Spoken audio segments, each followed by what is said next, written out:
Hello friend, what if I told you that setting up chaos destruction for Unreal Engine blueprints is actually really easy? And this video we're going to be making Wizard's Chess using chaos destruction and chess game creator. This video is going to go over 4 essential things that we need to do that. The very first thing is setting up chaos destruction for our piece meshes using geometry collections. Right after that, we're going to add those geometry collections into our piece data table by modifying the structure of the data table. And then we're going to create our own custom piece appearance component that reads the information from the data table to apply those geometry collections.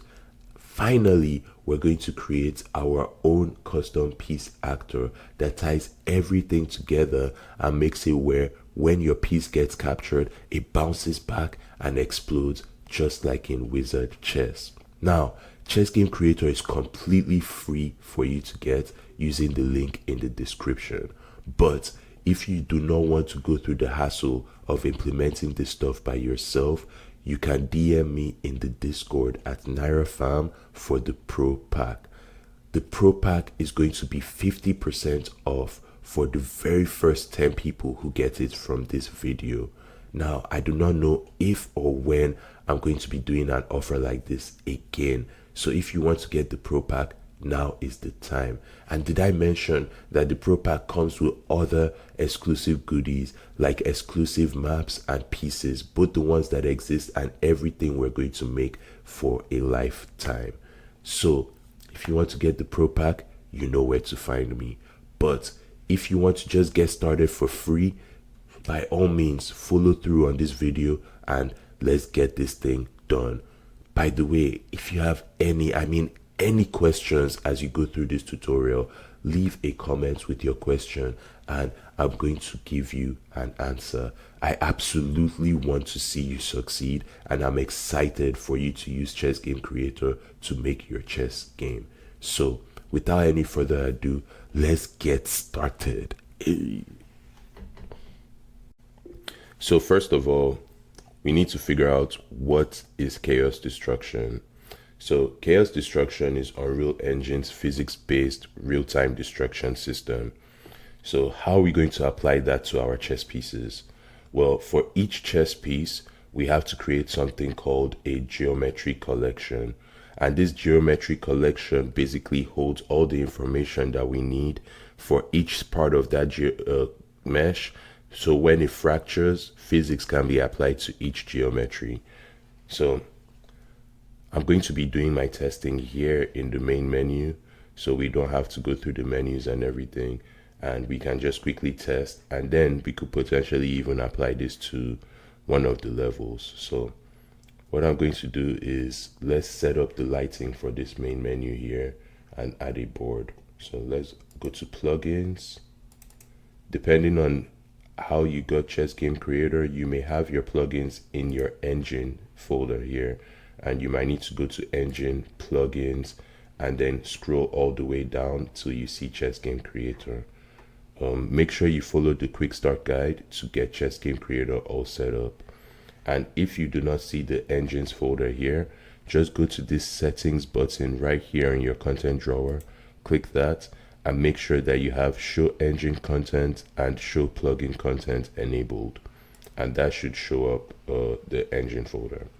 So I'm going to go into my blueprints, core, chess game, game board, and then I'm going to go into the classical chess variants and drag in the classical chess game board here into our scene. So cool, we have a game board here. And then I'm also going to add some lighting to this scene. So I'm going to go to the top of the toolbar here and click this quickly add to project button. Go to lights and add a directional light. So I'm not going to do too much more than that. We just need to be able to visualize the changes we are making. All right, and then next up, we now have to create the geometry collections for each individual piece here. So the way we do that is we go to the pieces. So I'm going to go to the chess game CGC v3 contents, 3D art, and then pieces, generic pieces. The generic pieces are the pieces that are available to everyone, whether you're on the pro or free plan. And so that way we can all follow along in the tutorial. So let's first test this with the knights. So I'm going to go in here and drag the white knight out to the scene. So cool, we have the knight out here, and it looks like this board might actually be really big. So what I'm going to do is scale this board down so it's a bit smaller. So I'm going to lock the scale here. So all I have to do is apply the scale to one axis and it will apply to the rest. So cool, we have our scale updated here.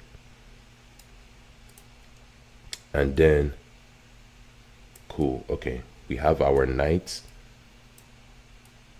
So let's go ahead and turn this static mesh into a geometry collection. So the way we need to do that is in our scene here, you just need to change the mode from selection mode to fracture mode. And once you change it to fracture mode, you're going to start seeing all these settings. And if for any reason you have settings that are missing, you can just go to the window tab here and type in fracture and make sure that your fracture hierarchy is selected. So I have my fracture hierarchy and I have my mode toolbar here. So what I'm going to do is, with the knight selected, I'm going to click this new button here in the generate section, and that's going to generate a new geometry collection for my mesh. So you see it's naming it GC_white knight, and it wants to save it in the knight folder, which is completely fine by me. So I'm just going to go ahead and create geometry collection. So you notice once we did that, the color changed. This color represents what's called bones, and the bones is basically, each bone is a geometry that makes up the collection, that makes up the cluster of geometry. And that will make sense once we actually start fracturing. So next up, we have our knight here. We're going to go to our fracture setting here and we'll click on uniform. So that's going to bring up a bunch of settings here, and you can see that it actually even has a visualization here on how this knight is going to be fractured.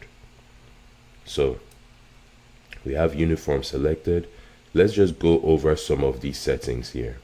So we have this fracture level that's based on what level you want to fracture. So when you fracture, something happens here in the level statistics and it creates a new level for you.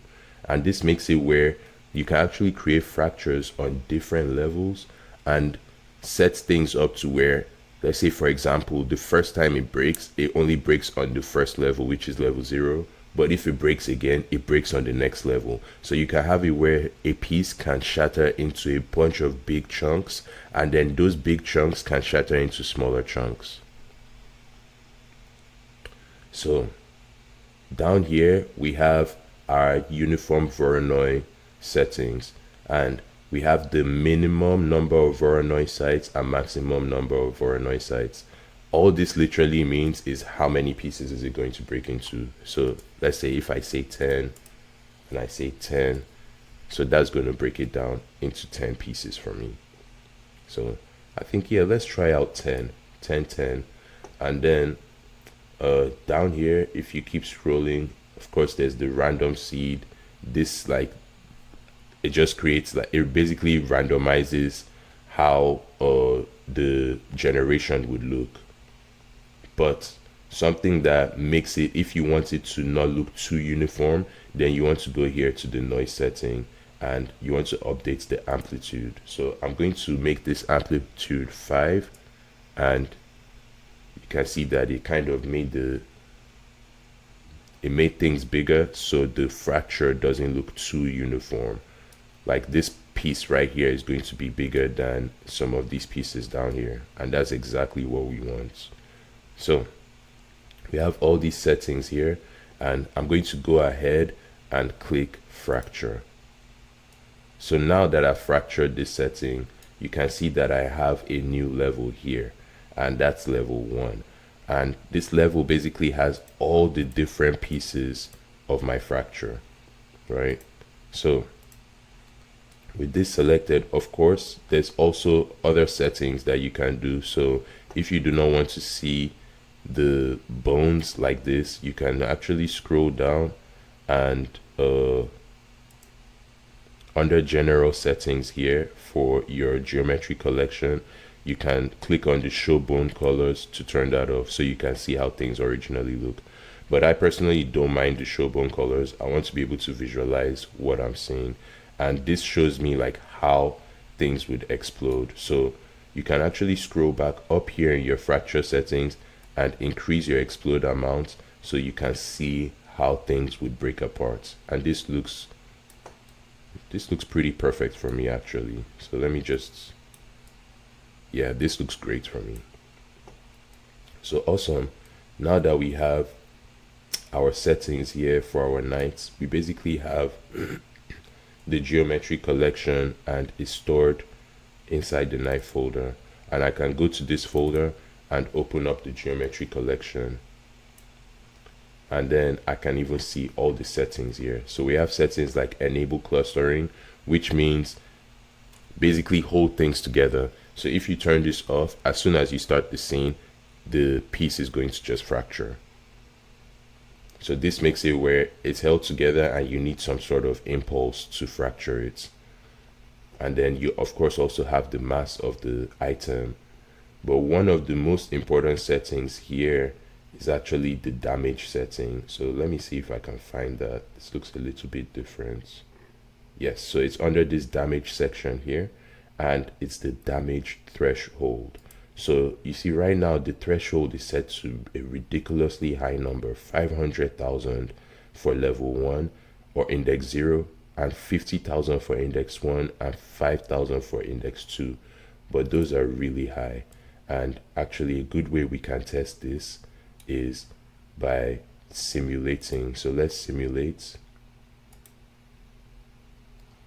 Oh, oops. Oopsie. Okay.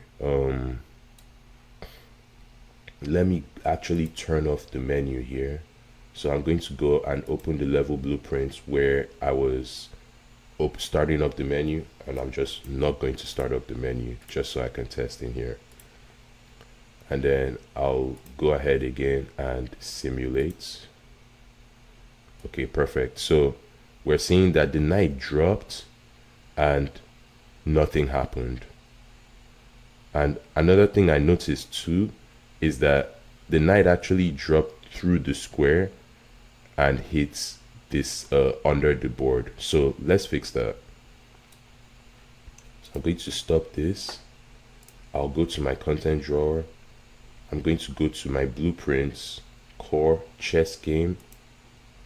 I'm going to go to the square folder, open BP square, and I'm going to click on the square mesh. So once you click on the square mesh, all you need to do to change this is scroll to the collision settings, and you can see here it's set to no collision. So all we need to do here to update these settings is we just need to change it to custom, and then make sure that instead of no collision for collision enabled, we actually have physics only, so no query. We don't need to query for this. So I'm going to set it to physics only, compile, and let's see if this works. So I'm going to go ahead and simulate again, and perfect. This time the knight did not go through the square, but it also did not break. So this is something I've noticed where with a bunch of other tutorials, they just simulate and the item automatically breaks, but obviously it's not breaking now. So what's causing this? Basically what's causing this is that the damage needed to make this mesh break is a lot more than the damage that's affecting it when it hits the square. So we'll need to go back to our geometry collection, and we need to go to our damage section here, go down to our damage threshold and set this to a reasonable number. But instead of doing it here in the scene, let's do it so it actually affects the night, the whole night itself. So we can test something like 100, but that might actually still be too high. But let's just see if that number works. So we've set the damage threshold to 100, and let's go ahead and simulate again. So that number is still too high. So let's drop this down to 1 for index 0, 1, and 2. And I'm going to go ahead and save this. And then let's try again. Oh, you know what? I made those changes, but it actually did not apply to the one that was already in the scene. So that's why nothing happened. So there are two ways to fix this. We can either individually apply it to the one in the scene, or we can delete the one in the scene and just go ahead and drag it back in again. So I'm going to do that. I'll go ahead and just drag it back in again with the updated settings. So you can see the damage threshold settings here have now been updated. And then I'm going to simulate. And you can see now it fell down and everything crashed and it broke apart. So that's perfect. This is what I want. So now we know how to create a geometry collection and have it destroy on impact. So on impact, it's going to break apart like this. So cool. But how do we add this to the pieces on the chessboard? So that's going to be the next 3 phases. So for the next phase after this, we need to find a way to add our new geometry collection pieces to our data table. So I'm going to go ahead and follow this same thing, the way I created the geometry collection for the night. I'm going to actually do this for all the other nights. So we'll do it together for the black night, but then I'm going to fast forward for the rest of the pieces because I don't want to waste your time. So just so we can both see this together again, I'm going to drag out the black knights here. I'm going to create a new geometry collection. I'm going to make sure I save it in the knight folder. It's created the bone for me. I'm going to go to the fracture setting here and click on uniform.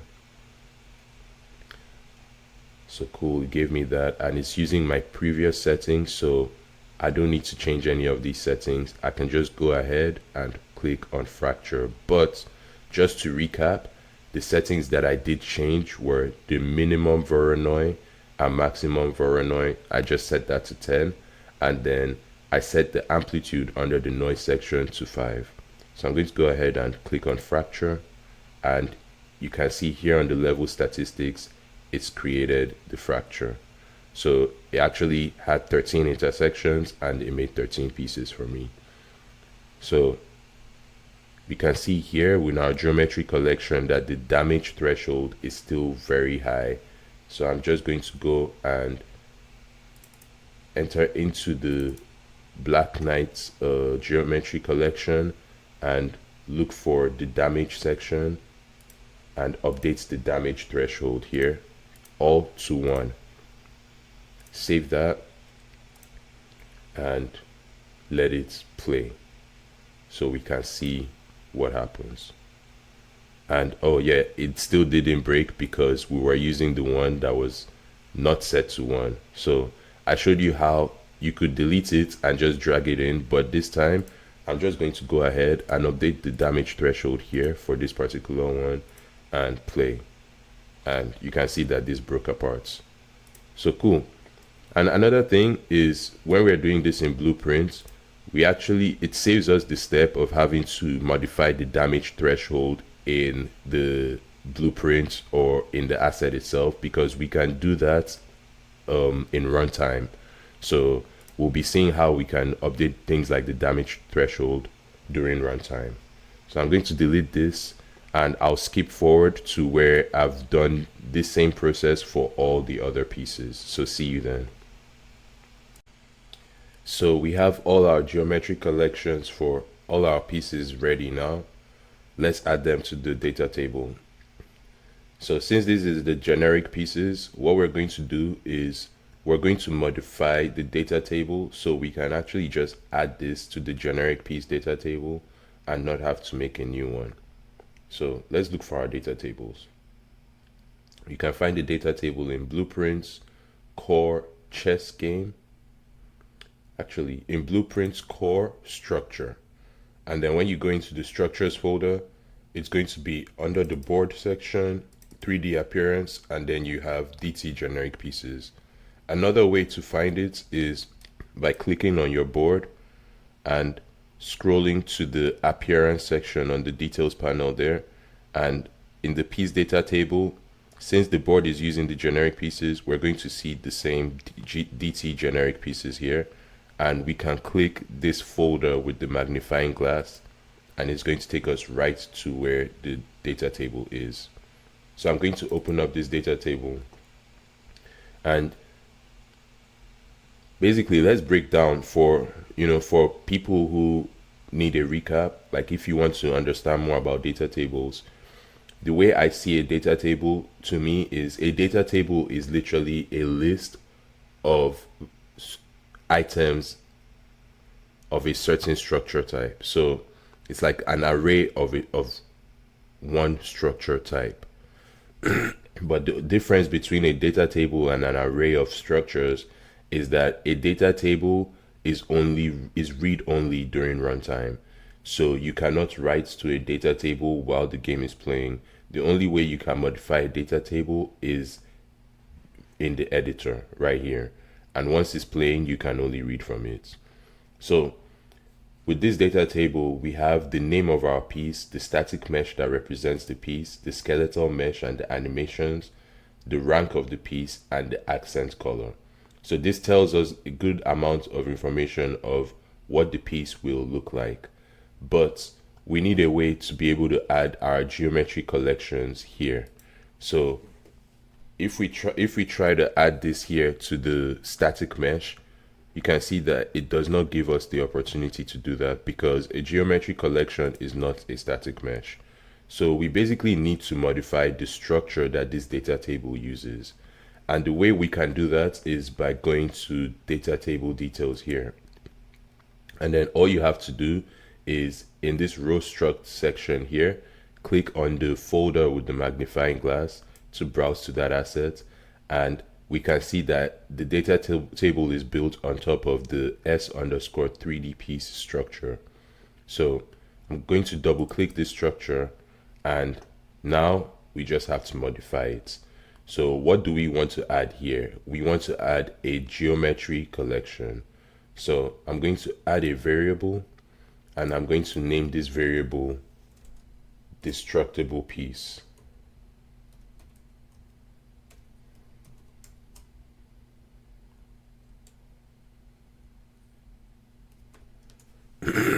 And for the type, I'm going to set the type to geometry collection.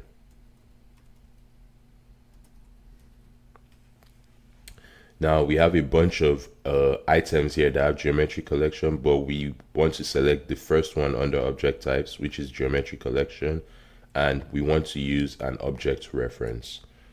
So I'm going to select that and then save.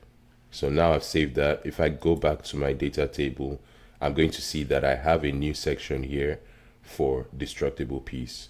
And by default, it's set to none. So I'm going to go back to the data table, and now all I have to do is assign the pieces to the data table for each row. So I'm just going to go ahead and do that. Click this and you can see immediately we have all our geometry collections showing up here. So for the pawn, I'm just going to select black pawn here. I'll do the same thing for the bishop. Select the bishop. Same for the knight. And I'll just do this for the rest of the pieces. So same thing for the rook here. Select the black rook. Same thing for the king, the queen, and so on. So time for the light ones. So we'll do the same thing for the light pawn, light bishop, light knight, light rook, light king, and light queen. So awesome. We've basically added our geometry collections to the data table. So now the next step would be to create our custom piece appearance components that reads from this data table and uses the geometry collection instead of the static meshes. So I'll see you on that section. So we've made our geometry collections for all our pieces. We've created the additional variable in the data table to accommodate for those geometry collections, and we've added them to our generic piece data table. So the next thing we're going to do is create our custom piece appearance components so we can read that data table and add those pieces to be what are shown on the board. But before we even do that, let's make sure that we can play a chess game in this level. So if you see, like, actually now, if I just go ahead and play in editor, I can see the board, but I cannot interact with it. So that's because I haven't set up some prerequisites. So let's go ahead and set this scene up so we can interact with the board and be able to test our destructible pieces. So the very first thing we need to do is go to the world settings and change the game mode override to BP chess game mode. And that's going to give us all the things we need for the chess game mode, like the 3D chess pawn. So now that we have the chess game mode set up, we need to make sure that we can actually spawn the player in the right place. So if I go ahead and play now, you can see that I spawned where my camera was, which is not bad, it's not a problem. And I can interact with the board. And maybe, I don't know, maybe should we leave it like this, or should I show you how to spawn in specific places? Because right now I can probably like do something like this and I can play, so I'll be able to still interact from here. But this is probably not ideal, so let me just go ahead and show you how I would set the predefined spawn location. So all you have to do for that is open up your content drawer, make sure you're in your CGC v3 content folder, and just type in arrow. So once you type in arrow, you're going to see your BP transform arrow. That's what we need. So I'm going to drag that here, drop it in the scene, and I'm going to rotate it. So to pull up the rotation widget, all I need to do is press W, or sorry, actually the E key, not W. Press E, and then I can rotate on any axis I want. So I'm going to make this kind of face like this. So 90 degrees on the y-axis, or sorry, 19 degrees on the z-axis and minus 30 degrees on the y-axis. I'm going to pull it back a little and actually want to see, make sure that it's in the center.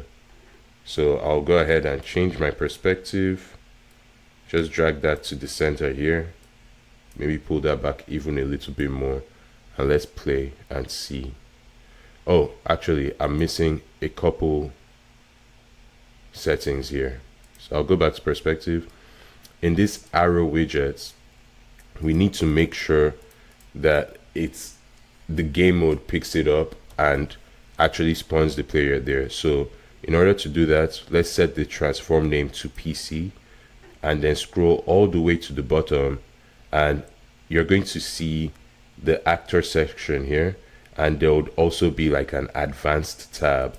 So if this tab is closed for you, just drop down this advanced tab, and when you scroll down you will see the tags option here, and you want to go ahead and add 2 tags. And these tags represent the index of the player that can spawn on this transform arrow. So I'm going to add index 0 and index 1. So those are the two indices that can spawn there. And I'm going to go ahead and play, and it spawned where my arrow was. So that's good for me. I like where it spawned, so I can just go ahead and interact with the board. Perfect. All right, awesome. You know what, actually, maybe I want this to be a little bit closer and down a little bit more. So let's see. Yeah, this is a lot better. It's a lot easier to see what's going on the board. So cool. Awesome. So now we know we can test our chessboard. We can interact with it and it's working. Let's go ahead and create our custom piece appearance components. So in order to do that, you can pull up your content drawer by pressing Control Space, or you can click on the bottom left button here. I like to press Control Space. It's just a bit easier because you can do that from any section you are in. So I'm going to do Control Space, and then we want to create our custom piece appearance component. So we'll go to Blueprints, Core, Chess Game, Piece. So you can see here we already have some classes. We have the animated piece appearance component already, and we're actually going to use the code here in the animated piece appearance component to guide us. So I'll open this up and let's look through it. There are a few things that we need from here. The very first thing is refresh piece, and then we also need set empty piece, and then we also need this get piece because we're going to be creating a custom piece class. So we need to be able to get that piece class. It's going to be BP underscore GC piece, geometry collection piece. So this is the main change we're going to make in the refresh piece section. For refresh piece, everything is literally going to be the same. The only change we're going to make is in this section where we assign the mesh and update materials, we're going to get the GC piece, and we're also going to get the geometry collection component, and then we're going to set the mesh for the, we'll set the collection for the geometry collection component that we're going to get from here. So we'll be dragging this into that collection. That's literally the only change we'll make for refresh piece. And for set empty piece, we're going to set that collection to empty. So now that we've seen what the animated piece looks like, it looks like we actually have to make our GC piece class first. So we're going to make two classes here. So for that, I'm going to right click inside the piece folder here, and I'm going to create a blueprint class. And in the all classes section, I'm going to search for piece, P-I-E-C-E. And then I'm going to create a child of BP piece. So I'll select that, and I'm going to call this one BP underscore GC piece. And that just okay, I guess not. So let me try that again. BP underscore GC piece. So this is blueprint underscore geometry collection piece. So I'm not even going to bother with opening this right now because I don't need to work on that yet. I just need a reference to this class for my, or actually I do need to open it because we need to add our components here for the geometry collection. So usually what happens is, like, if it was a static mesh, it would get this piece mesh components like we saw here in the appearance components. So here in refresh piece, you see it's getting the skeletal mesh in this case for the animated one, and then is assigning the skeletal mesh. So what we just need to do here is we need to add a component, and we need to add a geometry collection. Awesome, perfect. And we can call this destructible piece.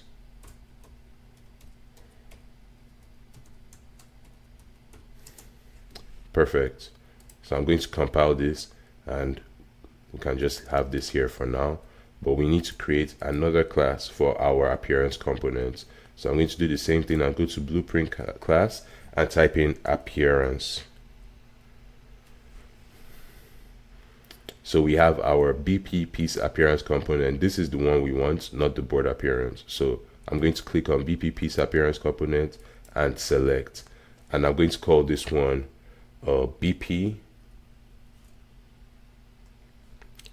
geometry collection piece appearance components. So geometry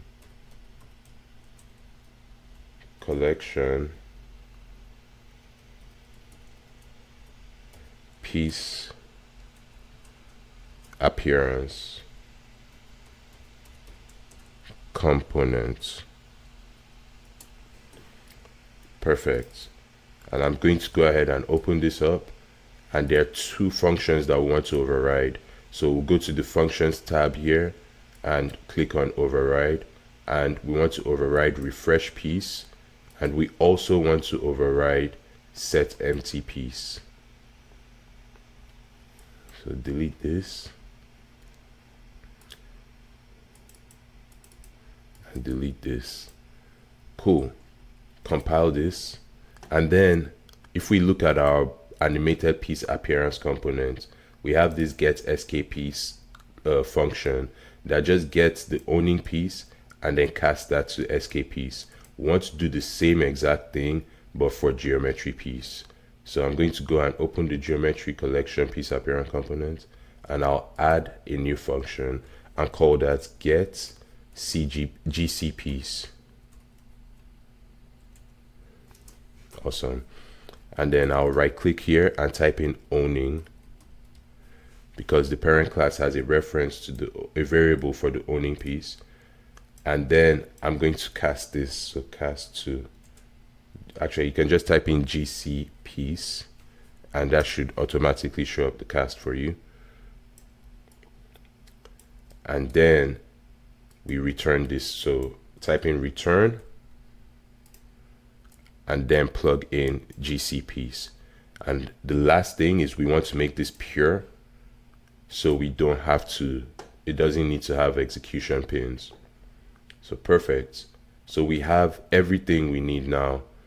So I'm going to go ahead here and simply go to the BP animated, go to the refresh piece function and copy everything.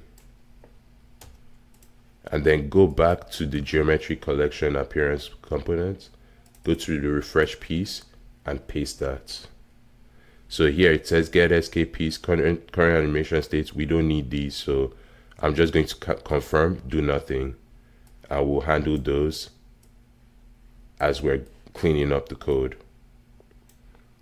So perfect. We still want to make sure all these settings are the same, like the owning piece is valid, set owning piece, and actually here on false we want to set this to generic. Yep, generic pieces. And I'll go ahead and actually do this for the animated as well and set this to generic. Perfect. Compile that, compile this. Okay, of course it's not gonna, but what's happening here is when it checks the piece data table, and if there's nothing set, it's going to fall back to the generic pieces. That's literally all it's saying. So this needs to be a local variable for our valid data table. And then we also need to, basically I'm going to here get cg piece or gc piece and then get destructible.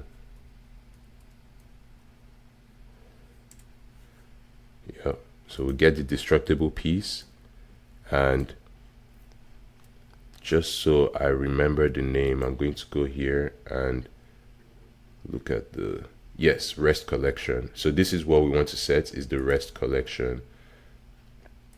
So I'll type in collection and select set rest collection here and just plug in the destructible piece to the rest collection, and that's it. We've set the rest collection. So I can go ahead and delete all this stuff here because this is for the animated stuff, which we're not using. And we've replaced that with the geometry collection stuff. Cool. So basically what's happening is it's going through setting up the data table that we're going to use. If none is assigned, it's going to fall back to the generic data table. And then it's checking and assigning all the collections for the pieces that we have. And it's doing that by breaking down the data table and getting the destructible piece geometry collection and setting that here as the rest collection. So now we've done that here in refresh piece. Let's update set empty piece. So I just copied the GC piece and destructible piece references here, and all I'm going to do is set the rest collection again. So I'll type in collection and set rest collection, but this time I'm not going to plug anything into it. It's just going to be empty. So I'm going to compile that, and this time we had a clean compile. So this is our our geometry collection piece appearance components is done. So next up now, we need to go ahead and tie everything together by creating our custom piece components for GCPs, which we already did here. So all we need to do now is make sure that when the piece gets captured, it hits that piece, and on impact it explodes. So before we even go ahead and do that, let's test that our piece appearance component works. So the way we test that is by selecting the game board, scrolling to the settings section here, and updating the piece actor class. So right now it's set to BP piece, but we want to set it to BP underscore GC piece. And we did that, and it looks like it updated all the pieces. Let's play and see what happens. Yeah. So we played and the pieces are updated. So that's good. Good stuff, good stuff. Something that I noticed here is the pieces are updated, but let me test this, and I'm going to remove this clean here just to make sure that it did update it. So I'm going to clear this, I'm going to save, and then I'm going to re-init the board in the settings here. Yes, so the clean did not clear out of here. So let's see what happened. We have the BPCG piece here, or GC piece. We'll go here. So exactly. Why that did not work is because it's still using the default appearance component. So good thing we checked that. What was happening is it's still creating the static meshes. And since the static meshes and the geometry collections look exactly alike, I was not able to tell. So good thing we did that test. So there are a few things that we actually need to do here. We need to set this piece appearance component to the one that we just created. So I'm going to go ahead and create a function, and actually I can show you an example right here with the animated piece, BPSK piece. So you see there's a get animated piece appearance component, and what that does is it casts this appearance component, but in the construction script it actually adds that appearance component and sets our reference here to our piece appearance component. So we're going to do these two things, but for the geometry collection. So I'm going to go back to our BP underscore GC piece class, and here we can call this get geometry. Sorry, I can't literally cannot talk and type at the same time.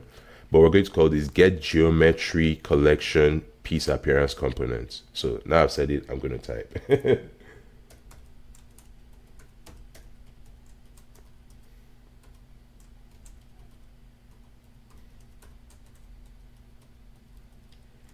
Perfect.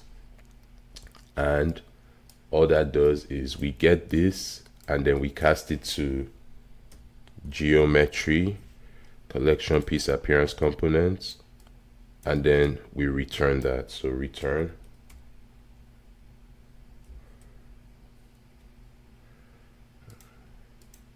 add return node. Perfect. Compile that. And then in the construction script, we do not want to run the parent construction script.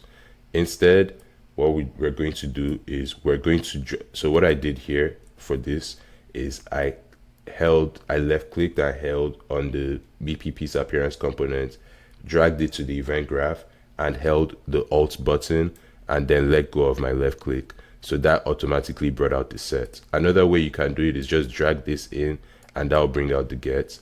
Or yeah, actually usually before, if you did that, it would ask if you wanted to get or set, but I guess if you just drag it, oh, you know what, for components, it just automatically does the gets. That's what happened. But what we need to do here is we need to add a component. So add geometry. Yeah, so this is it. No, not this one. Okay.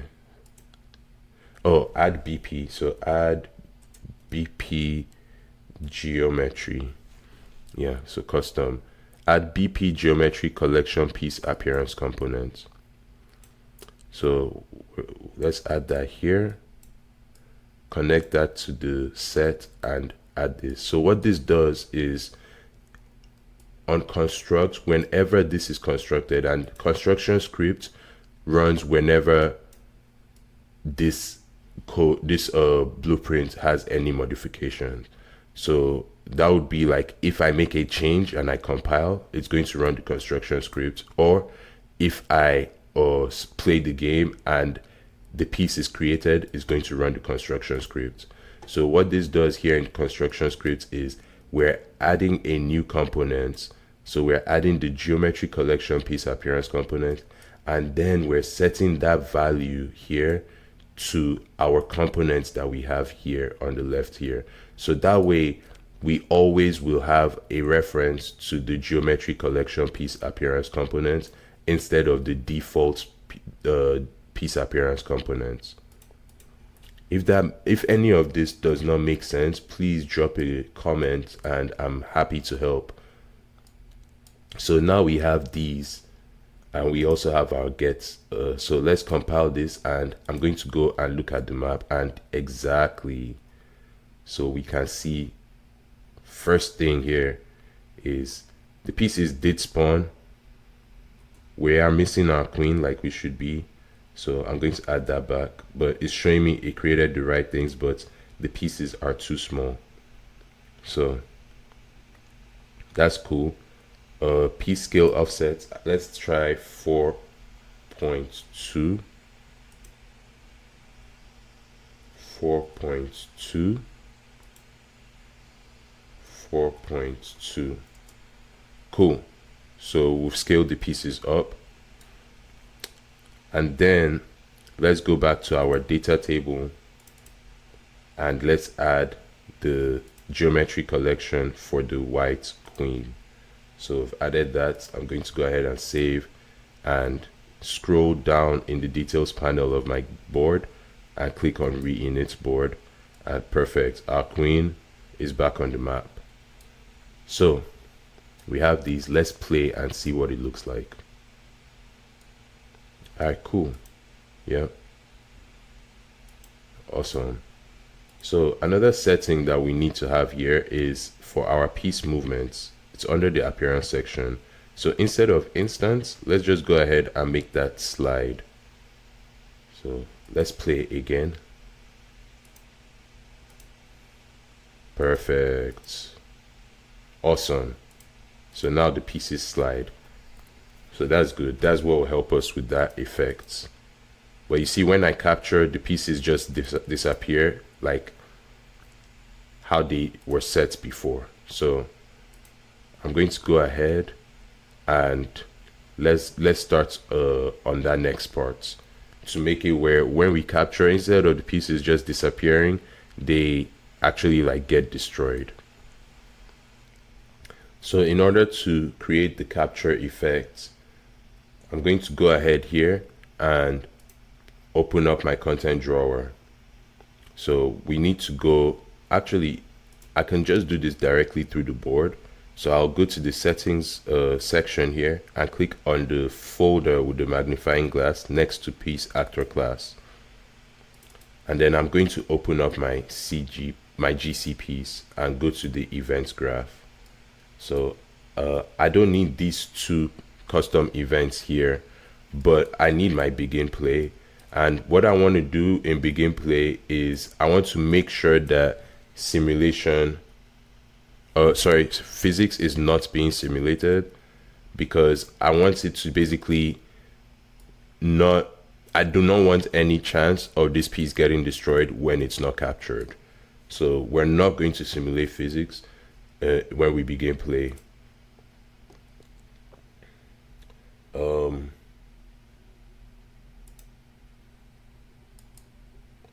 The next thing is we actually might need to refresh the piece, but we may not. So let's see if we run into any issues. But we have some functions that we can override here. And the main function we're going to override is the captured effect. So to play the captured effects. Perfect. So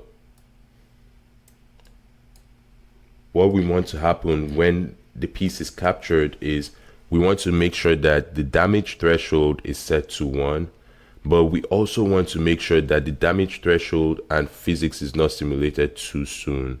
So I'm going to go ahead and just set the I'll go ahead and simulate physics and set the damage threshold to 1 so we can see what it looks like before having the delay.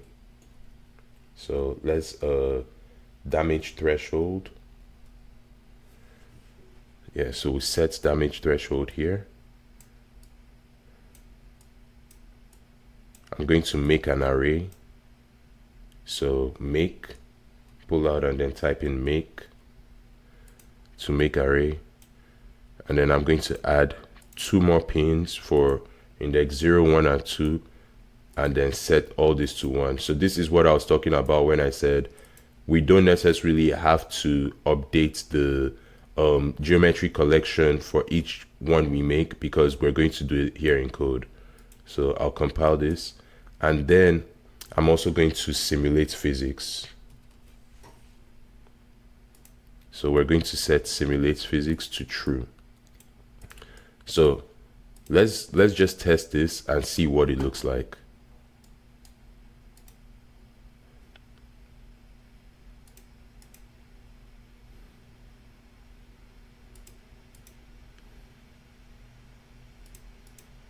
And you literally see how it just fell through the map. That's funny.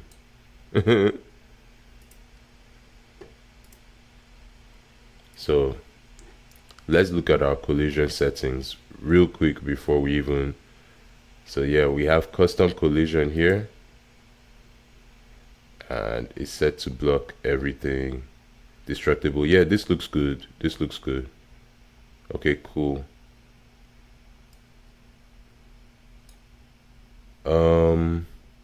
Let's see. Maybe we want to generate hit events here to make enough fall through. So let's see.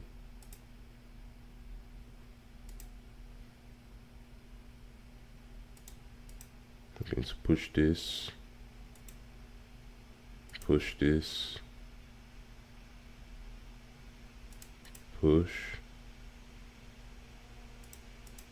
okay, it still falls through, huh? So let's see. Okay, so after over a day of trying to figure this out, I found out that after upgrading to 5.5, it just started working. But I think you may still be able to do this on 5.4. you just need to restart the project. So if you are following along on 5.4, restart the project and let me know if that worked. But moving forward, we're going to do this on 5.5. So this is what it looks like on 5.5 now. I still have some test stuff up here, but once I move the pieces and get ready for a capture, so I'm just going to move some more pieces, see if I can set up a capture here. Cool. And then once I capture, the piece just crashes like that. Boom. So awesome. So we're one step closer to what we want. But you see how when I capture the piece, it just crashes before I can't capture that because I'm going to be in check.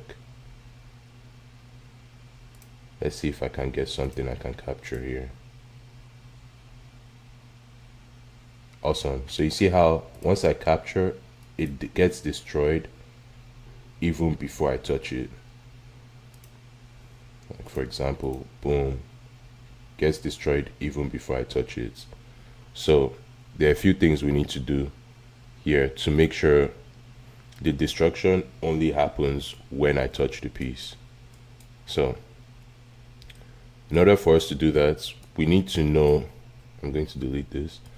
So we need to basically know when is the capturing piece close enough to the piece that is getting captured, and then we just want to capture it or have the piece run this code at that time.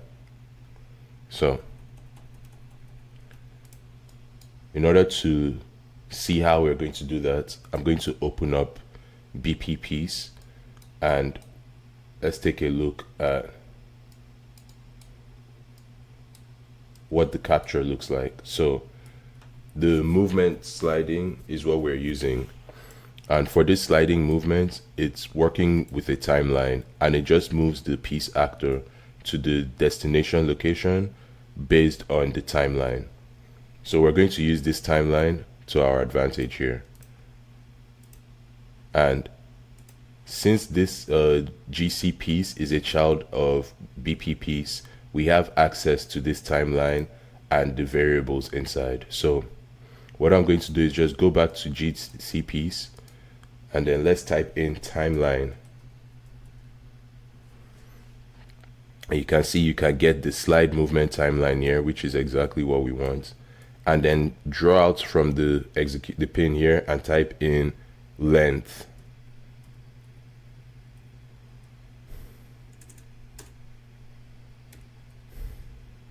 And then get timeline length.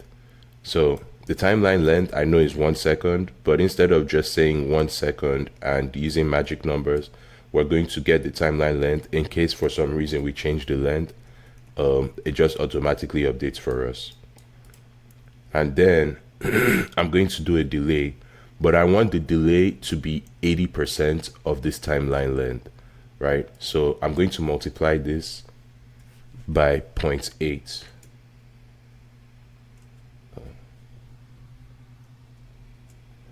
Multiply by 0.8. So that's 80%. And then I'm going to draw from there and type in delay.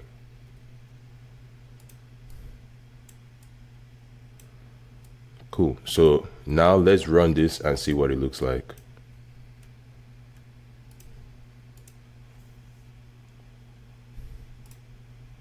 Okay, before I even do that, let me get rid of the test pieces I have here. Okay, cool. And then let's run this and see what that looks like.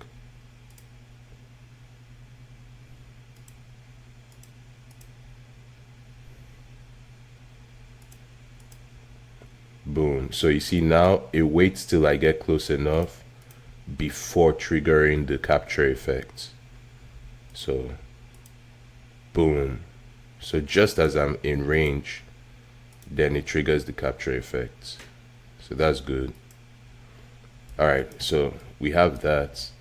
So let's but the thing is the capture effect still, it kind of looks odd, right? Like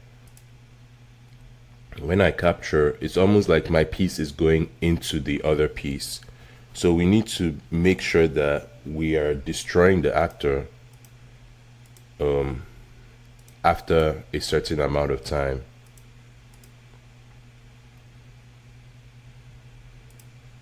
And also there's no impact, like there's nothing that shows like, oh, it just hit that piece. So we also need to add some sort of movement. So let's work on the movement first.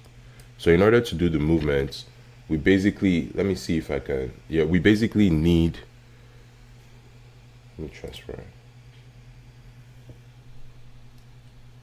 All right, so in order for us to do the movements, we basically need to find the vector between the piece that's capturing and the captured piece. And once we find that direction from the piece that's capturing to the captured piece, we're going to use that to create an impulse. And then we're also going to add a little bit to the z value so the piece jumps up as it's getting as it's getting hit. So let's go ahead and create that effect.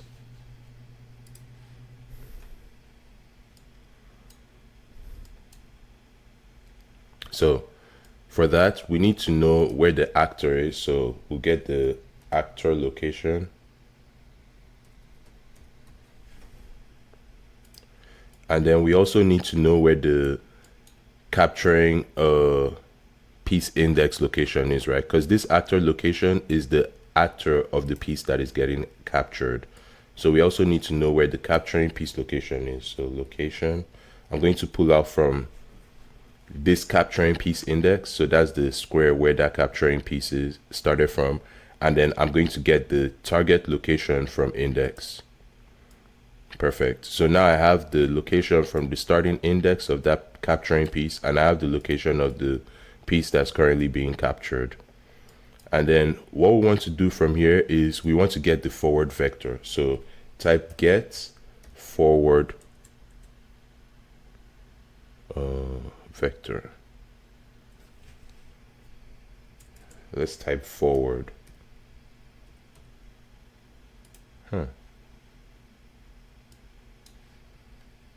That's strange.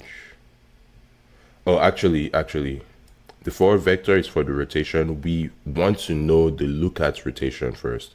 So we want to know from the piece that is doing the capturing, that index, to the captured piece index, what is the look at rotation. So we'll type from here and get look at rotation. So get look at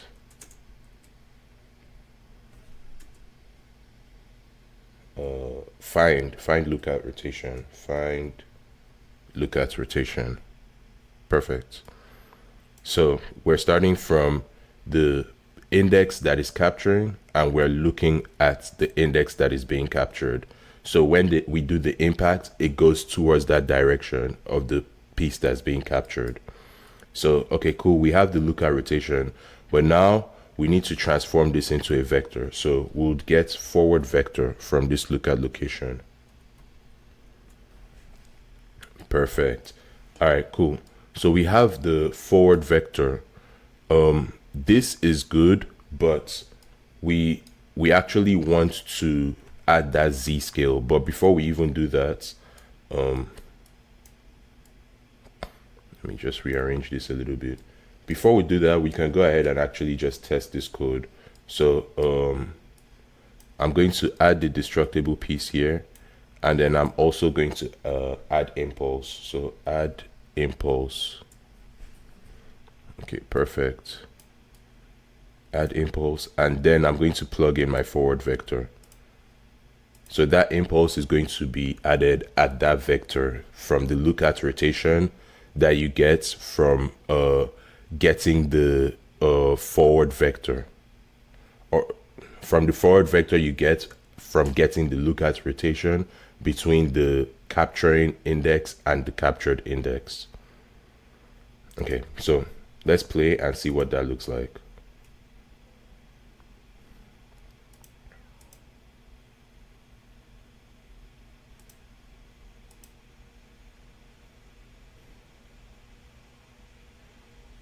Okay, so it captured, but there was no impulse.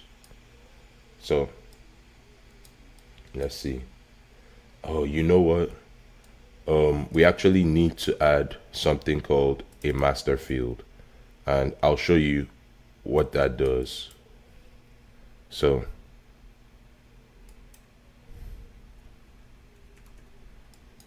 so I'm going to drag this down here, and I'm going to spawn the actor, but we need to spawn that actor at the location of well, kind of just in front of the piece. So let's see, we'll basically do the same thing here that we're doing here, but we're going to flip it. So I'm going to duplicate this, and the start would be the current actor location, and target would be the forward vector, and I'll show you why soon. And then we're going to go ahead and plug in that index from the capturing piece as well. And then we're going to multiply this forward vector because we want to scale it up. We don't want it to be just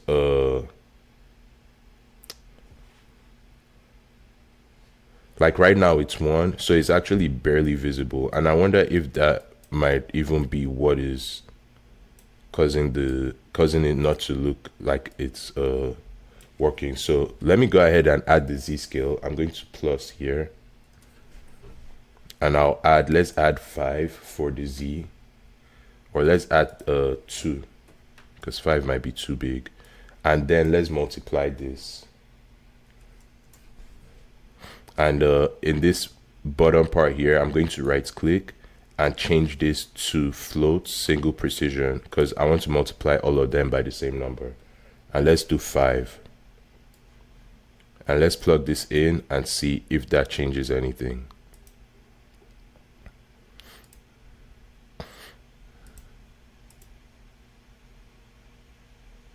Okay. It kind of looked like there was a little bit of impulse, but I guess that's like off to a good start. But yeah, let's go ahead and actually now I'm thinking about this. The way we want to do the master field is we want to spawn the master field just in front of the piece that's getting captured in the direction from the look at rotation, right? From the forward vector, from the actor that's capturing. So that's why we have to do this and find the look at rotation from the current piece to the target or the capturing piece, and then get the forward vector from there, right? And then we want to multiply this as well because we want that to be scaled up.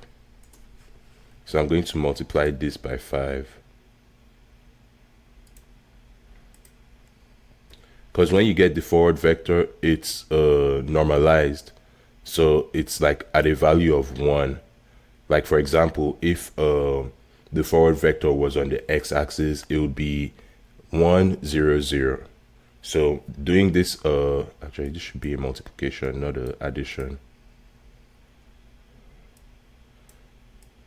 But I'll keep this addition because we still need to add this, and then I'm going to change this back to a vector because we need to add our actor location to the result we get, because right now when we do this multiplication, all we're getting is a vector.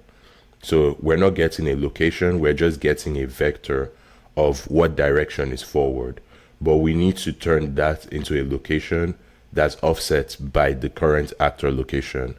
So that was why we're doing it that way, because we want to move it kind of in front of the piece that's getting captured towards the capturing piece. Okay, and then once we have all this, we're going to spawn an actor. So spawn actor from class, and we're going to spawn an FS master field. And we can actually go into this, click this search button here, and it's going to show you FS where it's located, and we can double click this and reverse engineer it.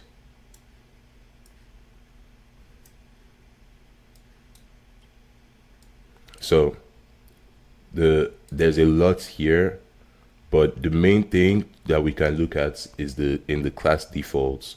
So we can see, okay, the field active, the activation type, the fall off shape. We have a lot of options here that determine how the field will work. But basically what this does is it creates a field in the shape of a sphere that creates an impulse, and that impulse can be used to destroy the piece. So now that I've created it, I'm just going to play just so you see what it looks like. But we'll go ahead, and for the transform, I'm going to split this open here, split struct pin, and then I'm going to drag in our transform that we got from the combination of our actor location and that forward vector that we calculated. And then I'm just going to play. Let's see what it looks like. Actually, we probably want to trigger this, so I'll just pull out from here and type in trigger for the CE trigger events here. So pull this out. We're going to add some more stuff in between, but let's test this first and see what it looks like.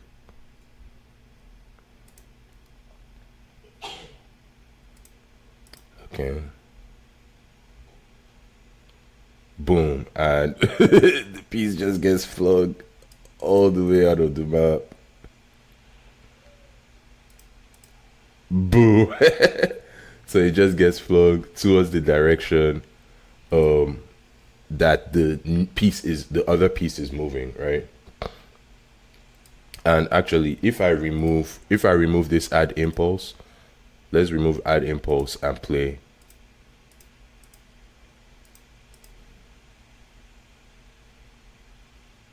And then let's capture. Boom. So we still get the same kind of effect. So what I'm going to do here is I'm going to first reduce the scale of this master field to 0.1, because right now it's too big, and I do not want it to be that big. So we'll reduce the scale to 0.1, and then let's try it again. Okay. Push. Push. Let's see. Boom. See how like that reducing the scale made such a difference. So that pushed the piece that way. All right, cool. So we have that. Let's add our impulse back again and see what happens. Okay.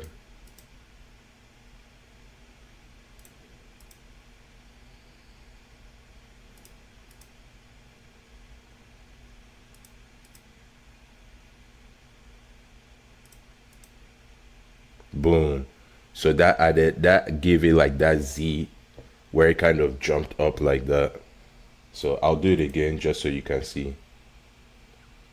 You see that like where it kind of jumps up. Boom. So cool. That's exactly what we want.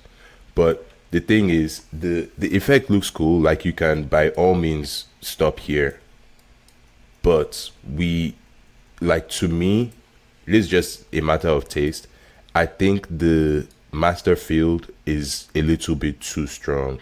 So I'm just going to drag from out here and type magnitude. Okay, so we have some magnitude inputs here. So we have the directional magnitude and radial magnitude. So directional magnitude, actually, we want to set this. So magnitude.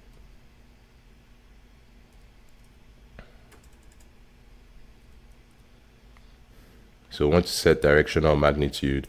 And this basically tells us how much strength we want to add to the impulse at a certain direction. So I'm going to set this to 1. And let's see.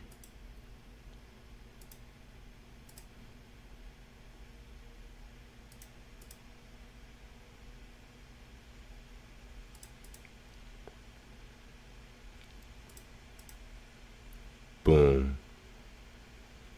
So that was a little better. And then I also want to add a radial magnitude.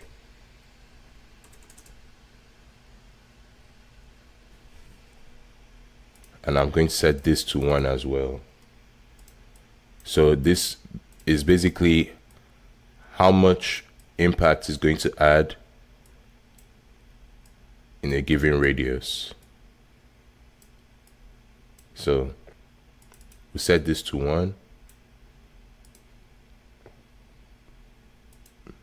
And let's play.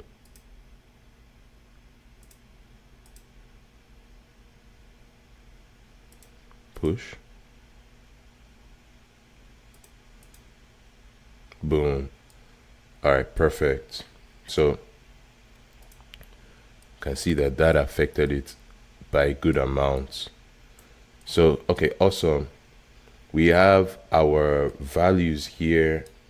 Everything's pretty much set. We also want to, I'm going to drag off from here like this. We also want to make sure that we're doing a couple other things here.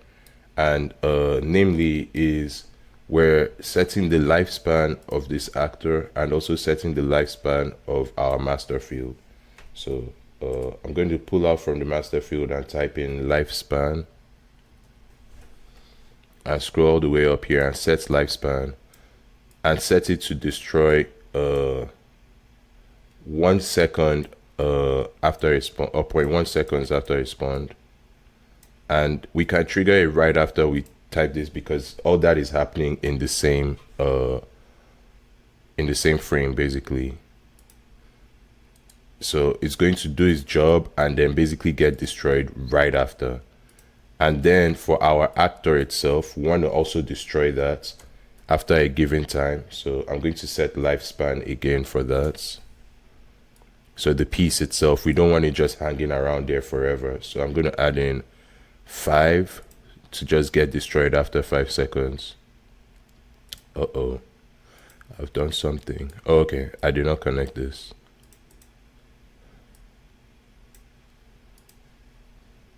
Okay, cool. So let's play.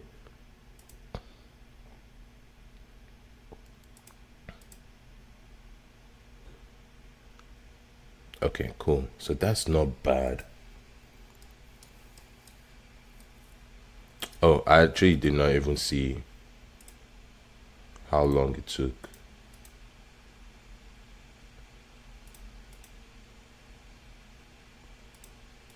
So boom, that's destroyed. Push. That's destroyed. Destroyed, and then it just disappears after some time. See, it's gone now. That's gone. That's gone. So cool. Okay, we have most of the stuff we need.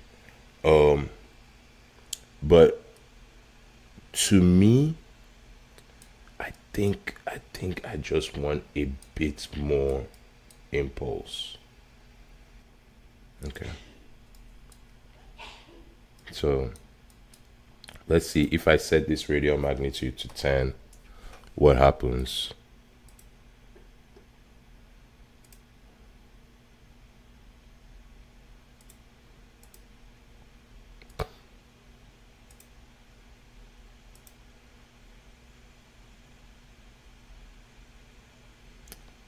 Come on, let's get some captures in.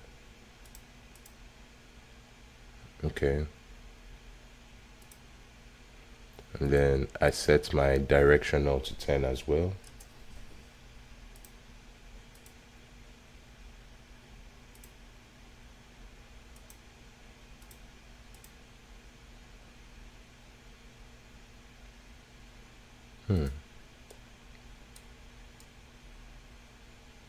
It's not bouncing back like I wanted anymore.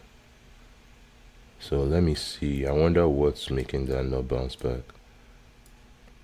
Because without those, without the magnitude, it was bouncing back, right? So let's see.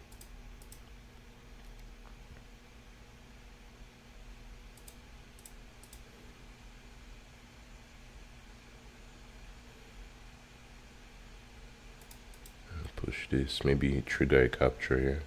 Nope. Okay.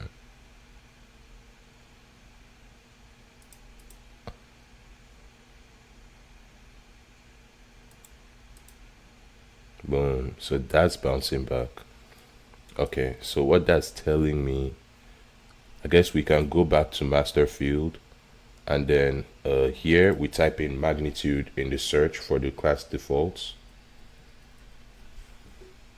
And then, oh yeah, so the radial and directional magnitude are really high. Like by default, directional magnitude is 1200 and radial magnitude is 750. So going from 1 to 10, like literally does not make a difference. So that's why the change I was making was too small.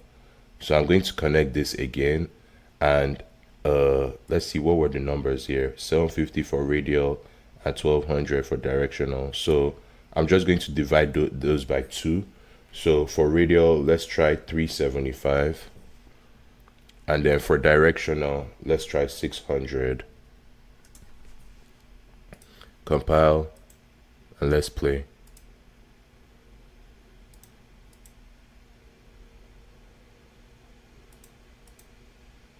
That looks so much better. So much better. Okay, perfect. Let's see. Maybe I can get away with doing like 200 for radial. Let's see if we can just reduce it by a little bit more here.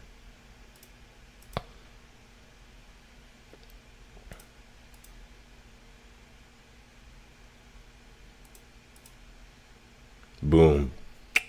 Beautiful. Beautiful. That's exactly how I want it to look.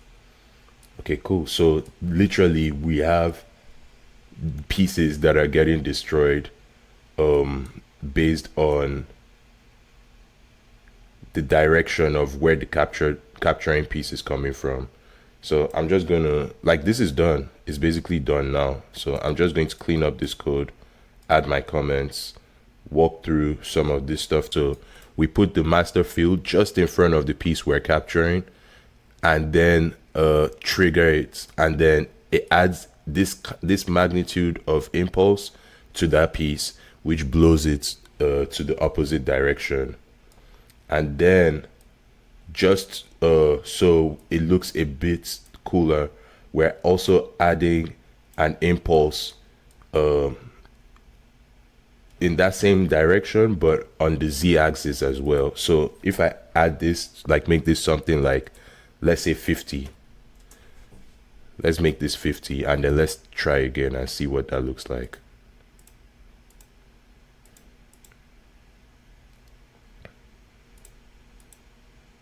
Boom. You see how like it just flies all the way up. So that's what this piece down here does, is it basically figures out, so it figures out the vector from the capturing piece to the captured piece, and then turns that vector up based on the amount of z value you add, so it can add an impulse towards that direction. So if you put a value of 10, it's going to look up 10 and add an impulse that much. So add impulse, or calculate vector from capturing piece to captured piece.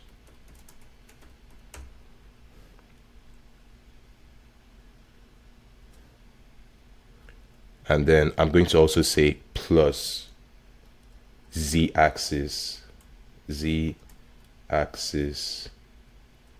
value. So this means we can add our own z-axis value, right? And if you want, you can also make this like point towards the ground. So I'm going to do some extra cleanup off screen where I turn all these into variables, so they are not magic numbers, and they will basically be variables that can be modified here in the variables panel. and that will just make it more designer friendly. So finally here, I'm going to add additional impulse.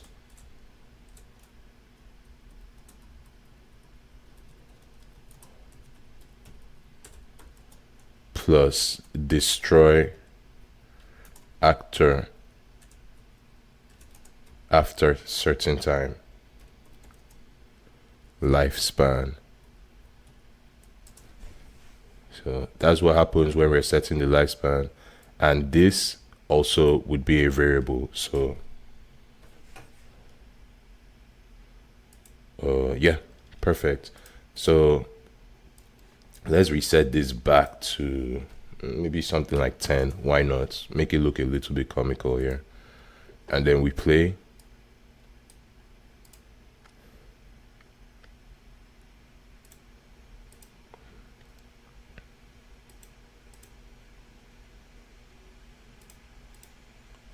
Boom. That's just beautiful. Look at that. Boom. Yup. Boom. Look at that. Oh my goodness. Awesome. Awesome. Awesome. Awesome. I'm really, really happy with the results. Really happy with the results. All right. Great. Okay. So I'm going to close this. And that's pretty much it. Yeah. So in 4 steps, we've basically created chaos destruction for our chess game and made it look like wizard chess. And this is basically set up in a way where you can go ahead and modify these values, or you can do these for other kind of pieces because of the data table structure. So it's really structured for it to be modifiable and for you to get this result on any kind of look that you want. Like I said before, if you have any questions, feel free to drop them down in the comments. If you want to be a part of the community, the link to the Discord is also in the description. And if you want to skip all these steps and just have this done for you, then send me a DM at NairaFam when you jump in the Discord. And I'm giving the first 10 people who get the pro version half off. Literally, I do not know if or when I'm going to be doing this kind of offer again. So I'll see you in the next video. Peace.